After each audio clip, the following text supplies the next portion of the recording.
இன்னைக்கு நம்ம கார்டனுக்கு தேவையான பாட்ஸ், அதுக்கப்புறம் டேலியா பல்ப்ஸ் எல்லாம் வந்து வாங்கியிருந்தேன்.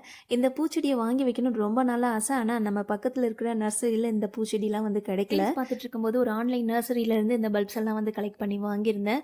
ஸோ 10 கலர் 10 பல்ப்ஸ் அப்படிங்கிற மாதிரி வந்து குடுத்துருந்தாங்க. ஸோ இது வந்து சீசனான்னு கூட தெரியாது. இருந்தாலும் ஒரு ஆசை. அது வந்து நட்டு பார்த்துட்டு அந்த செடி மட்டும் வளர்றத பார்த்துட்டேன் அப்படின்னா ஒரு திருப்தியா இருக்கும். வந்து கேட்டு பார்த்தேன். அது வந்து சீசன் என்ன அப்படின்னு சொல்லிட்டு அவங்க நவம்பர் டூ ஜூலைன்னு வந்து சொல்லியிருந்தாங்க. பட் வந்து சர்ச் பண்ணி பார்க்கும்போது வேற வேற சீசன்ல வந்து சொல்றாங்க. அது என்னன்னு தெரியல. பட் நட்டு பார்ப்போம். அது வருதா இல்லையான்னு. பூச்செடி யாராவது வளர்க்குறீங்க அப்படின்னா, அதோட சீசன் டைம் மட்டும் சொல்லுங்க. எந்த மந்த்லேருந்து எந்த மந்த் வரைக்கும் வந்து வச்சு வளர்க்கலாம் அப்படின்னு சொல்லிட்டு. இந்த டேலியா பூச்செடி 3 மாசத்துலயே நல்லா வந்து வளர்ந்து பூ வச்சிருமா. ஸோ பார்க்கலாம். இன்னைக்கு டேட் எழுதி வச்சிருக்கேன். நர்சரியில இந்த ஒயிட் ரோஸ் வந்து பார்த்துருந்தேன். பார்க்கறதுக்கு ரொம்ப சூப்பரா இருந்துச்சு. நல்ல பெரிய சைஸாவும் பூ இருந்தது.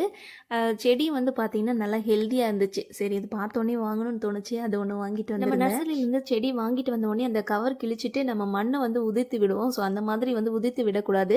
ஸோ கவர் கிழிச்சிட்டு அந்த மண்ணோட அப்படியே தான் வந்து நீங்கள் பாட்டில் வந்து வைக்கணும். அப்படி இல்லை அப்படின்னா உங்களுக்கு வந்து அந்த செடி கொஞ்ச நாள்லேயே வாட ஆரம்பிச்சிடும். சிலர்லாம் சொல்லுவாங்க மண் வந்து கெட்டியாக இருக்கும், வேர் வந்து விடாது அப்படின்னு சொல்லிட்டு நீங்கள் தண்ணி ஊற்றுனீங்க அப்படின்னா எப்படிப்பட்ட மண்ணும் வந்து லூஸ் ஆகிடும்.